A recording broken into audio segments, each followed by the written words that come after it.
Hi, today in front of me HUAWEI Nova 10 and I'll show you how to unmute ringtone volume on this device.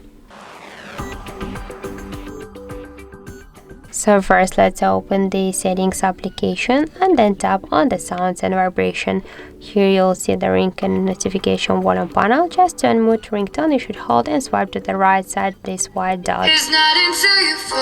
Also we can make it by the second way. Here in default volume button function, switch media to ringtone, and now just by press to the up volume button here on the right side of our phone we can also unmute the ringtone, and we can make it by the third way. Just press up or down volume button and then slide to the up this volume panel, and that's it.